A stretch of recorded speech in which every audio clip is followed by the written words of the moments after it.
मंजिल मिल जाएगी देरी से ही सही, भटके तो वो हैं जो घर से निकले ही नहीं। जी हाँ, ये बात सब लोगों को बता देना चाहता हूँ कि आप लोग जो लक्ष्य लेकर के घर से निकले हैं उसमें देरी हो सकती है, पर वो मिले ही ना ऐसा संभव नहीं हो सकता। डियर स्टूडेंट्स, आज के हमारे इस वीडियो के मुख्य फोकस है वैष्णवी सिंह सेगर, जो कि इंडियन नेवी के नेवी टेक एंट्री से रिकमेंड हुए हैं। आप जानते हैं कितना टफ कंपटीशन होता है, और उस टफ कंपटीशन से रिकमेंड होकर के आना किसी भी कैंडिडेट के लिए एक बहुत बड़ा चैलेंज होता है, जिसको फेस करके आ रहा होता है। वैष्णवी, सबसे पहले आपको बहुत बहुत शुभकामनाएं। Thank you sir. Dear students, आपके मन में बहुत सारी बातें होंगी कि हम भी डिफेंस एग्जाम्स के लिए प्रिपेयर कर रहे हैं, हम भी एसएसबी देने जाते हैं, क्या वहाँ पूछा जाता है, क्या होता है, कैसे होता है, वो सारे सवाल मैं वैष्णवी से पूछूंगा। और शायद इस वीडियो के अंत तक आपके सारे समस्याओं का समाधान हो चुका होगा, और उसके बावजूद भी अगर आपका कोई डाउट रह जाए तो आप उसको कमेंट सेक्शन में जरूर डालें, ताकि मैं वापस से आपके क्वेश्चन का जवाब हमारे रिकमेंडेड कैंडिडेट से लेकर के और उसका जवाब आप तक पहुंचाने की कोशिश करूं। वैष्णव, एक बार फिर से शुभकामनाएं, और स्टार्ट करते हैं क्वेश्चंस की जर्नी। क्यों फौज में जाने का तुमने सोचा और कैसे ये जर्नी स्टार्ट हुई? सर, जब मैं अपना ग्रेजुएशन परस्यू कर रही थी उस टाइम पर मेरी मम्मी हमेशा से ये चाहती थी कि मैं कुछ अलग हटकर करूं, क्योंकि मैं अपने गांव की अभी इस मुकाम पर सबसे ज़्यादा पढ़ी लिखी लड़की हूं। तो मेरी मम्मी हमेशा से ये चाहती थी कि मैं अपने गांव की लड़कियों के लिए एक ऐसा इंसान बन सकूं जिसको देखकर वो अपना एजुकेशन रोके नहीं। तो जब मैं इंदौर आई तो इंदौर में मुझे अपने कॉलेज के एक सर से फोर्स डिफेंस एकेडमी के बारे में पता चला था, और उन्होंने मुझसे कहा था कि आप जाकर लखन सर से कांटेक्ट करिए, वो आपके लिए काफ़ी सारे वेज बता देंगे कि आप क्या क्या कर सकती हैं। मैं जब यहाँ पर आई तो मैंने हर तरफ सिर्फ एक ही चीज़ देखी, and that was defence services, और मैं इसी चीज़ की तरफ इतनी अट्रैक्ट हो गई थी कि मैंने सोचा था कि अब मैं सिर्फ डिफेंस सर्विसेज ज्वाइन करूँगी। तो देखिए, पेरेंट्स का जो सपना रहता है वो किस तरह से आपके कैरियर में बड़ा सपोर्ट कर सकता है। माँ का सोचना था कि बच्ची जो है कुछ ऐसा करे जो लोगों के लिए मिसाल बन जाए, और ये बड़ा मुश्किल होता है जब आप पेरेंट्स के सपने को जी रहे होते हैं, क्योंकि हो सकता है आपका सपना कुछ और ही करने का हो, और जब दोनों के सपने एक ट्यून में चलने लगते हैं तो डेफिनेटली वो एक बड़ा बड़ा अचीवमेंट बन जाते हैं। वैष्णवी ने सब किया और वो आगे बढ़ गई। वैष्णवी, जब आप रिटर्न एग्जामिनेशन के लिए प्रिपेयर कर रहे थे तो क्या हुआ उसके दौरान, आप ही बताइए बच्चों को, कैसे प्रिपरेशन किया, एग्जाम कब निकला, कैसे निकला, और रिटर्न एग्जाम निकल गया तो फिर एसएसबी में क्या हुआ, प्लीज। बिल्कुल सर। सर, मैंने अपना सीडीएस का पहला अटेम्प्ट दिया था 2019 में, that was the September attempt, और मैंने फोर्स डिफेंस एकेडमी ज्वाइन कर ली थी उसके एक साल पहले, क्योंकि मैं उसके लिए एलिजिबल नहीं थी, पर मैं ये चाहती थी कि मेरे पहले एग्जाम होने तक मैं थोड़ी प्रिपेयर रहूँ, मेच्योर रहूँ अपने पेपर के लिए। मैंने एक साल यहाँ पर पढ़ाई करी, and I was able to clear my CDS in my first attempt. Later on, I was preparing for my AFCAT as well, so I was able to clear my AFCAT after that consequently. I have been for SSB after that, but I was not able to make it. I have been conference out, I have been screen out. But the process of learning for written is very true in Force Defense Academy, because यहाँ पर पढ़ने के बाद हम लोग को ऐसा लगता था कि जैसे शायद पेपर यहीं बैठ के बना हो। जो पेपर हम लोग सीडीएस का लिख रहे हैं वो शायद यहीं पर हम लोग के टीचर्स ने बनाया। हम लोग जहाँ लैक कर रहे थे वो था हम लोग का सेल्फ रिविजन और self study. This was our lacking point sir. तो ये बच्ची ने जैसे बताया, बड़ा टफ हो जाता है जब कॉन्फ्रेंस आउट आपकी जिंदगी में आता है, पर इन्होंने ये भी कहा कि जस्ट प्रिपरेशन, जब आपको एग्जाम देना है, कई बार तो ऐसा होता है बच्चा फॉर्म फिलअप करने के बाद एकेडमी ज्वाइन करता है, फॉर्म फिलअप कर लेता है, फिर तय करता है कि मुझे कहीं जाना है। अगर आपको कुछ करना है तो आप टाइम से डिसाइड कीजिए। आप जब कॉलेज के फर्स्ट ईयर में रहें, सेकंड ईयर में रहें, जब भी आपको लगे ऐसा कि मुझे इस रास्ते पर जाना है, तो आप उस रास्ते के लिए एक फ्रेमवर्क माइंड में बना लीजिए कि क्या करना है, और उसके लिए मेहनत तो लगती देखिए, क्योंकि सीडीएस का एग्जामिनेशन यूपीएससी कंडक्ट कराता है, तो अपने आप में इसका एक लेवल है, तो उस लेवल की जब आप प्रिपरेशन करेंगे तो डेफिनेटली आपको टाइम लगता है। पर जैसा वैष्णवी ने कहा कि 1 ईयर की प्रिपरेशन के दौरान she was able to clear her CDS in very first attempt, and along with CDS she cleared AFCAT also. तो पहली बार में ही सीडीएस और एफकेट क्लियर हो गया। 19 में सब चल रहा था, कॉन्फ्रेंस आउट भी हो गई बच्ची, और ये सब के बीच में आ गया कोरोना। Yes sir. तो 2 साल बर्बाद कर दिए। तो Vaishnavi, how you concentrate yourself, आपके फोकस कैसे रहा, आपके गोल पर कैसे फोकस करा? पूरी दुनिया में बड़ी तबाही चल रही थी, अस्त व्यस्त हो रखी थी, आपने कैसे अपने आप को संभाला और कैसे करते रहे? यस सर, कोरोना के टाइम पर as I did not had any SSB in my hand, एक चीज़ मेरे दिमाग में हमेशा से ये चल रही थी। जब मैं लास्ट टाइम कॉन्फ्रेंस आउट हुई थी, I was asking question to my self कि अगर मेरे सामने ये सिचुएशन होती है तो मैं इसमें डील कैसे करती हूँ, या फिर मेरे साथ अगर ये प्रॉब्लम हो रही है, मेरे से कोई ये क्वेश्चन करेगा तो मैं इस पर्टिकुलर चीज़ का जवाब ऐसे कैसे दूँ कि ना तो ये मेरी पर्सनैलिटी को छुपा दे, ना ये ज़्यादा नेगेटिव इम्पैक्ट दे मेरी पर्सनैलिटी का, पर मैं जो सच है उसे भी कबूल लूँ। And in this form as I am reading books, मेरी हॉबी है बुक्स रीड करना, तो उनसे भी मुझे बहुत हेल्प मिली। एज वेल एज सर का गाइडेंस भी बहुत हेल्पफुल रहा कि आपको किस तरीके से अपने आंसर्स प्रिपेयर करना है। रही बात कंसंट्रेशन और फोकस की, तो फोकस जब आपका किसी एक एम पर होता है तो आप उसी के पीछे लगे रहते हैं। जब फोकस आपका एक एम पर है तो आप उसके पीछे लगे रहते हैं, निश्चित तौर पर सफलता आपको मिलती है। Yes sir.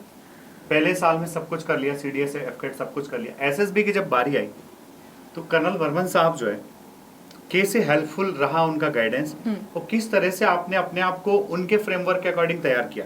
क्योंकि SSB की प्रिपरेशन जब बच्चा स्टार्ट करता है, जब प्रिपरेशन स्टार्ट नहीं करता है उसके पहले तो कई सारी चीजें उसके माइंड में रहती है, पर जब आप सर के मार्गदर्शन में प्रिपेयर कर रहे होते हैं तो ऐसा लगता है कि सर बड़ी सिंपल चीजें बता रहे हैं। yes, और दुनिया बहुत उनको बड़ा ट्रिकी करके बताती है। तो आपने कैसे किया, कैसे अपने आप को प्रिपेयर किया? Sure sir. सर पहली चीज़ तो ये कि सर का guidance really it was very helpful for me, क्योंकि एक ऐसे इन्वायरमेंट से आना जहाँ पर आपने सिर्फ अगर आर्मी में किसी को देखा है तो वो है सोल्जर्स, और आप इसमें फिर एक ऑफिसर लेवल पोस्ट के लिए तैयारी कर रहे हो। इसके पहले कभी ऐसा नहीं हुआ कि मैं किसी डिफेंस इन्वायरमेंट में रही हूँ या ऐसा रहूँ, तो मेरा डिफेंस नॉलेज बिल्कुल ज़ीरो था। पर सर के गाइडेंस के अंडर में आने में, जब मैं सर के टच में आई तो वहाँ पर फिर मुझे एक फ्रेमवर्क मिलने लगा कि मुझे किस तरीके से अपनी पर्सनैलिटी डेवलप करनी है। सर एक चीज़ हमेशा से कहते थे कि that you have to be yourself and improve yourself. So उस चक्कर में कि हमें हमेशा इम्प्रूव करना है, जो मैं कल थी उससे बेहतर मुझे कल होना है, इस तरीके से मैं खुद को इम्प्रूव करती गई। तो ये सर है, सर हमेशा कहते हैं कि मेरी भी 2 बेटियां हैं। सर ने आपको किस बेटे की तरह किस तरह से ग्रूम किया? क्या गलतियां थी जो तुम शुरुआत में कर रहे थे? हाँ। और फिर कैसे उनको इम्प्रूव किया सर ने? कर्नल वर्मन साहब ने कैसे उसको आगे खत्म ही करा दिया एकदम से? Yes sir. सर की एक बात मुझे बहुत याद आती है कि सर हमेशा ये कहते थे कि मैं तुम्हारी जगह जाकर काम नहीं कर सकता, मैं सिर्फ तुम्हें एक रास्ता दिखा सकता हूँ कि तुम्हें किस रास्ते पर चलना है। एंड इट ऑल्सो हैपेंड, जो मैंने बाद में रियलाइज़ करा कि सर ने पहले हम लोग का इंटरव्यू लिया और सर ने पहले ये चेक करा कि हम लोग के स्पॉन्टेनियस आंसर्स क्या हैं उस पर्टिकुलर सिचुएशन पर। जब हम लोगों ने हमारे आंसर्स दे दिए उसके बाद सर ने हमें बताया कि तुम लोगों ने यहाँ गलतियाँ करी। अगर शायद सर हमें वो पहले आंसर्स बता देते तो हमारा इंटरव्यू उस पर्टिकुलर टाइम पीरियड के लिए वैसा तो बना लेते, पर जब हमारे पास रियल इंटरव्यू में एकदम ही क्वेश्चंस फायर होते तो हमारा दिमाग उतना प्रिपेयर नहीं कर पाते। तो नेचुरल वे में प्रिपेयर करना सिखाया। जनरली बच्चे होते हैं, कई सारे इंटरव्यू के क्वेश्चंस बच्चों को मिल जाते हैं, वो क्वेश्चंस को वो रट्टा मारते रहते हैं। समटाइम्स तो बच्चे गूगल ये भी कर लेते हैं कि SSB interview questions with answers. तो वो शायद हर आदमी के सामने एक ही सवाल रखा जाए तो भी हर एक का आंसर अलग अलग होगा। आसमान में बादल जब साफ, कर्नल साहब की बात मुझे याद आती है कि अगर 10 लोगों को बोलते हैं कि आसमान में देखिए बादल में क्या दिखाई दे रहा है, शायद सब लोगों को अलग अलग दिखाई देता है। क्यों? क्योंकि वो आपके देखने का नजरिया होता है। तो कर्नल सर ने इस तरह से, वैष्णवी जब आप गए थे GTO तो इतना कुछ खास था नहीं, फोर्ट डिफेंस, अभी हमने GTO बहुत अच्छा बना लिया है। हाँ। उस समय तो था नहीं। फिर कैसे क्या कर रहे थे GTO में? कैसे किया? सर ने कुछ बल्ली फट्टा आइडिया दिया होगा, उससे कैसे आगे बढ़े? सर ने जब मुझे आइडियाज़ बताए थे कि आपको GTO में कैसे प्रिपेयर करना है, I was able to imagine कि सर क्या कह रहे हैं, क्योंकि पहला SSB तो मेरा ऐसा था कि मैंने वो कभी स्ट्रक्चर्स देखे नहीं है। जब मैंने बाद में सर की बातें सुनी तो फिर मुझे समझ में कि अच्छा अगर ये वाला पिलर ऐसा लगा हुआ था तो मैं अपना आइडिया यहाँ पर ऐसे वर्कआउट कर सकती हूँ। तो GTO is all about your imagination. कुल मिलाकर के आपका इमेजिनेशन है GTO। दिमाग लगाना है, दिमाग लगता कैसे? Exactly sir. स्क्रीन आउट बहुत बच्चे होते हैं। सर ने सर क्या जादू किया था कि आप हर बार स्क्रीन इन हो जाते थे? सर एक चीज़ कहते हैं कि स्टोरी इमेज में नहीं होती है, स्टोरी आपके दिमाग में होती है जो आपकी लाइफ से रिलेटेड है। बस आपको उस इमेज को देखकर ये सोचना है कि मैं इस स्टोरी में कहाँ हूँ, और फिर आपको वैसी अपनी स्टोरी बनानी है। Very true. और ये तो सारी बातें वही कह रही जो मैंने भी एक बार सर की क्लास अटेंड, मैं भी भाग्यशाली व्यक्ति रहा हूँ जिसने कर्नल सर का पूरा 15 डेज का कोर्स बैठ करके अटेंड किया। और यही सारी चीजें, और देखिए जब रियल गाइडेंस आप लेते हैं, जनरली बच्चों कई बार ऐसा होता है कि अगर आप 10-12 दिन का कोर्स कहीं से करके आए हैं और अगर उसको आपसे 15 दिन बाद भी पूछा जाए कि सर ने क्या बताया, कैसे बताया, अगर आपने ठीक से फॉलो नहीं किया तो आप नहीं बता पाओगे। yes, पर ये एक लंबा टाइम होने के बावजूद वो सारी बातें याद रख रही है, तो ये इसलिए बता पा रही है क्योंकि इसका फोकस था अपने लक्ष्य को पाना।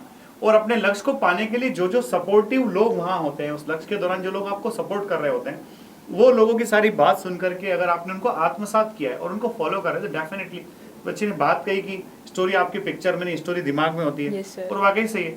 वैष्णवी ने इस इंटरव्यू से पहले एक बात कही थी कि 3-4 लोग बैठे हुए थे और वो जस्ट कुछ तालाब में परेशानी सब कर रहे थे, और आपने आपकी रियल लाइफ में, आपकी कॉलेज लाइफ में जब कोई प्रोजेक्ट कर रखा था, डेफिनेटली जो उस पिक्चर को देखा तो याद आ गया, सीन याद आ गया। तो आप अपनी जो जिंदगी है इसके लिए थोड़ा सा सिंसियर रहिए, गंभीर रहिए। जो कुछ आपके लाइफ में हो रहा है उसको नोटिस कीजिए और याद भी रखिए कि आप कर क्या क्या रहे हो। कई बार तो ये होता है कि हमने दिन भर में क्या किया हमको ही नहीं पता होता है। और दूसरा, वैष्णवी ने एक और बात कही कि बुक्स पढ़ती है, तो देखिए सही बात है कि पूरी दुनिया हम घूम के नहीं देख सकते, पर कोई बुक पढ़ करके हम उस दुनिया को दिमाग में घूम सकते हैं। तो डेफिनेटली आप बुक्स को पढ़िए। वैष्णवी, आगे जो बात करना चाह रहा हूँ मैं, एसएसबी की हमने बहुत सारी बातें की, इसके बाद रिटन एग्जामिनेशन। जनरली बच्चा सीडीएस के लिए जब जाता है तो उसमें एक पेपर पूरा इंग्लिश होता है, और दूसरा पेपर जो होता है जनरल स्टडीज का, वो तो बड़ा वास्ट सिलेबस होता है। तो बच्चे कई बार तो होता है बड़े एंथुसियाज्म में पढ़ाई शुरू तो कर देता है, महीने भर बाद उसका मॉरल डाउन होने लगता है। तो फिर ऐसे में क्या सजेस्ट करोगे, तुमने क्या किया, how you handle it? Sir, आपकी एक बात याद आ रही है, आप हमेशा कहते थे कि अपने रिवीजन को क्यूमुलेटिव रखो। पहले हफ्ते में जो पढ़ा है उसको याद रखो, जब आप नेक्स्ट हफ्ते में अपना रिवीजन करोगे तो पहला हफ्ता भी रिवाइज करो, ताकि आप अपना पिछला हफ्ता भूल ना जाओ। और इस क्यूमुलेटिव तरीके से जब आप एक महीना पूरा पढ़ोगे तो आपको अपना पूरा महीना याद रहेगा। और जब एंड में रिवीजन की बारी आएगी एग्जाम के एक महीने पहले, तो उस टाइम पर आपको सिर्फ अपनी कॉपीज के पन्ने पलट के देखना है, क्योंकि अब कॉपी आपके दिमाग में छप चुकी होगी। भाई देखिए, इंटरव्यू पहले से प्री प्लान्ड नहीं, ऐसा नहीं कि पहले क्वेश्चन बता दिए हुए उसको जवाब रटवा दिए हुए, पर ये बच्ची वाकई इसकी मेमोरी बहुत अच्छी है। और इतना ही शार्पनेस कहीं ना कहीं आपके अंदर होना चाहिए कि किस टीचर ने कब क्या बोला, क्योंकि हर जगह आप जब भी क्लास में बैठे, किसी भी एकेडमी का आप हिस्सा हो, जरूर नहीं हमारी एकेडमी के आप हिस्सा, आप जहां भी बैठे हो, आपके टीचर्स आपको जो भी बोल रहे हैं वो आपके काम की बात ही बोल रहे हैं। ये डिपेंड करता है कि आप वो काम की बात को कितना याद रख पा रहे हैं। बच्चे ने याद रखा है, क्यूमुलेटिव रिवीजन कीजिए, सब बच्चों को बोलते हैं, कितने बच्चों ने याद रखा, जिसने याद रखा उसका फायदा हो गया। तो बड़ी बात तो यही बता रही कि कैसे करिए, तो वो महीने भर का पूरा प्लान करके चलिए। वैष्णवी, ज्योग्राफी और हिस्ट्री बड़ा पार्ट होता है। Yes sir. उसको कैसे मैनेज किया? ज्योग्राफी कई सारे बच्चों को समझ में नहीं आता है। हाँ। कई सारे बच्चों को ऐसा लगता है सर हम ज्योग्राफी पढ़ रहे हैं कि फिजिक्स पढ़ रहे हैं, बड़ी दिक्कत है। तो उसको कैसे करते हो? सर, ज्योग्राफी में थोड़े फिजिक्स के कंसेप्ट तो हैं, क्योंकि ज्योग्राफी एक फिजिकल वर्ल्ड है। वहाँ पर जो भी फिनोमेना होगा वो फिजिक्स से रिलेटेड ही होगा।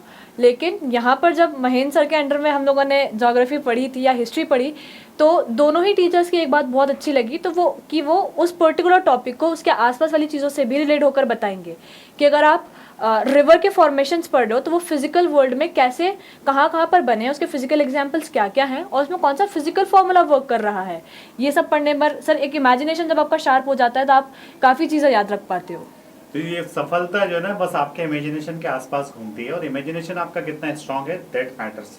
आपको सोचना पड़ेगा कि आपकी क्लास में चल क्या रहा है, टीचर पढ़ा क्या रहे हैं, उसको इमेजिन कीजिए। और सबसे बड़ी बात तो उस चीज को इमेजिनेशन कीजिए, उस पिक्चर को इमेजिनेशन में लाइए जो आप बनना चाहते हो। एग्जैक्टली। जो आप बनना चाहते हो अगर वो आपके दिमाग में घूमता रहेगा, डेफिनेटली कोई भी चीज आपको डिस्ट्रैक्ट नहीं करेगी। वैष्णवी के और भी वीडियोस आने वाले हैं इस सीरीज में। ये अपना एसएसबी का पूरा एक्सपीरियंस बताएगी, एसएसबी में क्या हुआ। ये 4 डिफेंस एकेडमी के बारे में और गहराई से बातचीत करेगी। आप इस सीरीज को पूरा देखिए, और देखिए जरूरी नहीं है कि आप रोज रोज लोगों से मोटिवेशन ले, ये अकेली शख्सियत ही काफी है आपको मोटिवेट करने के लिए। मैं इसलिए नहीं कह रहा हूँ कि मैं इनके सामने इनकी तारीफ कर रहा हूँ, जो इन्होंने किया है, इनकी जो एडवर्स सिचुएशंस रही है, जो भी परेशानियां रही है, वो सारी परेशानियों के बावजूद ये बच्ची जो जंग जीत करके निकली, तो जब ये कर सकते हैं तो आप भी कर सकते हैं, डेफिनेटली किया जा सकता है। वैष्णवी, लास्ट में एक लाइन जो आप स्टूडेंट्स के लिए बोलना चाहेंगे। Be yourself and true to yourself, that's it. Be yourself and true to yourself. Generally लोग अपने आप के प्रति सच्चे नहीं रहते, तो कुछ नहीं करना है, आपको अपने आप के प्रति सच्चे रहना है, ईमानदार रहना है, और मस्त मेहनत करते रहना है। वीडियो अच्छा लगा हो तो इसको लाइक शेयर सब्सक्राइब करना ना भूले। जय हिंद, जय भारत, इंकलाब जिंदाबाद, भारत माता की जय। Thank you. भोजन लेने गया है वो।